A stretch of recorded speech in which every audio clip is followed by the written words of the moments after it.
La vie de Nikos Aliagas, né le 13 mai 1969 à Paris, en France, a été un long et émouvant voyage, de son enfance grecque et française à ses jours de gloire à la télévision française. Journaliste, présentateur, chanteur, acteur et photographe de renom, Nikos est devenu un symbole de connexion culturelle, avec sa maîtrise de 5 langues et son amour profond pour l'art et les gens. Cependant, la plus grande tristesse de sa vie est sans égale avec la mort de son père, Andreas Aliagas, le 9 mai 2017. Cette perte a non seulement bouleversé Nikos, mais a également laissé un vide incommensurable, transformant sa vision de la vie, de sa famille et de son héritage. Andreas Aliagas, tailleur athénien de talent, a émigré en France en 1964, rêvant d'une vie meilleure. Il a rencontré la mère de Nikos, Aroula, une infirmière de Messolongi, pendant les journées chaotiques des manifestations de mai 1968 à Paris. Andreas a inculqué à Nikos un sentiment de fierté nationale grecque, lui racontant des histoires de sa patrie, des cafés de Leucade aux légendes grecques antiques. Lorsqu'Andreas est décédé d'une crise cardiaque à l'âge de 78 ans, Nikos était au sommet de sa carrière, animant des émissions comme Star Academy et The Voice sur TF1. Il se préparait pour une séance d'enregistrement lorsqu'il a appris la nouvelle et le sentiment de perte l'a frappé comme une vague, le faisant s'effondrer en studio. Il a un jour confié à des amis proches qu'il avait l'impression d'avoir perdu une partie de son âme, quelqu'un qui était non seulement un père, mais aussi un guide, quelqu'un qui lui rappelait toujours ses racines. La douleur de la perte de son père est devenue une blessure profonde dans le cœur de Nikos. Il se demandait souvent s'il avait rendu son père fier, s'il avait été à la hauteur des valeurs qu'Andreas lui avait inculquées. Durant les longues nuits qui ont suivi la mort de son père, Nikos restait souvent assis seul dans son bureau, regardant une photo de famille prise à Messolongi, où son père lui avait raconté des anecdotes de son enfance. Il se sentait coupable de ne pas passer plus de temps avec son père, surtout lorsque sa carrière bien remplie l'obligeait à gérer un emploi du temps chargé. Cette tristesse ne le quittait jamais, même s'il essayait toujours de la dissimuler derrière un sourire radieux à la télévision. Elle devint une motivation silencieuse, le poussant à travailler plus dur, mais aussi une source d'obscurité qui régnait dans les moments de solitude. La carrière de Nikos Aliagas est une histoire de talent, de passion et de défis difficiles. Né dans une famille d'immigrés grecs, Nikos a grandi entre deux mondes, la culture grecque traditionnelle et le rythme moderne de Paris. Son père, Andreas, travaillait pour de prestigieuses maisons de couture telles que Guy Laroche, Christian Dior et Nina Ricci, tandis que sa mère, Aroula, était une infirmière dévouée. Nikos a fréquenté une école publique à Châtenay-Malabry, où des prêtres orthodoxes lui ont enseigné le grec ancien et moderne, ce qui a nourri son amour pour la langue et la culture grecque. Il a étudié les lettres modernes à la Sorbonne, mais sa passion pour le journalisme l'a conduit à abandonner ses études universitaires pour se lancer dans la communication.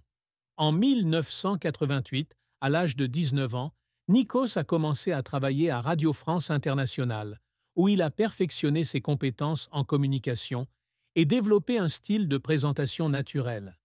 Il a continué à travailler à Radio Notre-Dame en 1992, tout en étant rédacteur en chef d'un magazine culturel grec, la revue franco-hellénique. De 1993 à 1999, il a rejoint Euronews, devenant journaliste politique parlant 5 langues, français, grec, anglais, espagnol et italien. Pendant cette période, il a également présenté le journal télévisé de Télé Monte-Carlo, démontrant sa polyvalence et son talent pour le multitâche. En 1998, il a été invité par la productrice Estelle Gouzi à participer à l'émission Union libre sur France 2, présentée par Christine Bravo, où il a représenté la Grèce et apporté un regard unique sur la culture européenne. La carrière de Nikos a véritablement décollé en 2001, lorsqu'il a été invité par TF1 à animer la Star Academy, une émission de découverte de talents musicaux qui est devenu un phénomène à la télévision française. Grâce à son style d'animation dynamique, humoristique et empathique, Nikos a rapidement conquis le cœur de millions de téléspectateurs, faisant de Star Academy l'émission la plus regardée, atteignant 14 millions de téléspectateurs dès ses premières saisons. En 8 ans, il a animé plus de 800 émissions en direct, interviewant des stars internationales comme Céline Dion, Madonna et Sting, et aidant de jeunes talents comme Jennifer et Nolwenn Leroy à réussir. Star Academy est non seulement une étape importante dans la carrière de Nikos, mais aussi un symbole de sa capacité à connecter les gens par la musique et l'émotion. Nikos a continué à consolider sa réputation avec des émissions telles que The Voice, La plus belle voix, les NRJ Music Awards, 50 minutes Inside et après le 20h, c'est Cantaloupe. Il a également fait son retour à Star Academy en 2022 pour sa 10e saison, confirmant une fois de plus son statut de présentateur incontournable. En dehors de la télévision, Nikos a également connu le succès à la radio, animant l'émission 6-9 sur NRJ de 2009 à 2011 et des émissions culturelles sur Europe 1, comme Sortez du cadre et De quoi j'ai l'air. Il s'est également essayé à la musique en sortant l'album Nikos Aliagas and Friends, Rendez-vous en 2007, mêlant jazz, rock et pop, et en jouant dans des films comme Le rêve d'Icare et Stars 80. Il est également reconnu pour sa passion pour la photographie, avec des expositions comme Corps et âme à la Conciergerie en 2016, où il a présenté des clichés de stars comme Dustin Hoffman et Monica Bellucci, ainsi que de simples citoyens grecs. La carrière de Nikos n'a cependant pas été sans heurts. L'un de ses plus grands échecs fut l'animation de l'émission. Ça donne envie sur LCI de 2002 à 2009. Malgré son caractère innovant avec ses prestations en direct, l'émission n'attira pas le public escompté, et Nikos fut déçu de ne pas être à la hauteur des attentes de la chaîne. Il confia un jour avoir vécu des soirs assis en studio, se demandant s'il était sur la bonne voie, et versé des larmes en silence en lisant des articles critiquant l'émission. Un autre échec fut sa tentative de refondre Star Academy en 2008, mais la dernière saison ne rencontra pas le succès des précédentes, lui donnant l'impression d'avoir perdu l'aura de l'émission. Un moment qui fit pleurer Nikos fut sa réception du titre de chevalier de l'Ordre des Arts et des Lettres en 2007, puis d'officier en 2021. Sur scène, pour recevoir sa récompense, il ne put retenir ses larmes en pensant à son père, décédé pour ce moment. Il ressentait à la fois de la fierté et de la tristesse, car il savait qu'Andreas avait toujours souhaité qu'il réussisse tout en préservant ses racines grecques. La difficulté de concilier sa carrière bien remplie avec ses responsabilités familiales le faisait souvent pleurer, surtout lors de longs voyages d'affaires loin de sa femme et de ses enfants. Nikos racontait un jour que certains soirs, assis dans sa chambre d'hôtel, il regardait des photos d'Agathe et d'Andreas, se sentant coupable de ne pas pouvoir être plus souvent avec eux. La vie de Nikos Aliagas a connu une fin tragique en 2025, lorsqu'il est décédé à l'âge de 56 ans d'une crise cardiaque soudaine.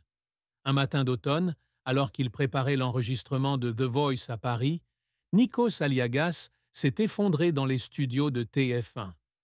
Malgré son transport d'urgence à l'hôpital, il n'a pas survécu, laissant sa famille, ses collègues et ses téléspectateurs sous le choc.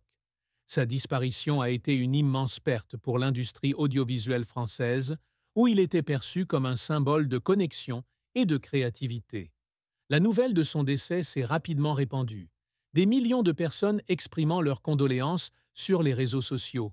Des stars comme Céline Dion et Jean-Paul Gaultier, aux téléspectateurs ayant grandi en regardant la Star Academy.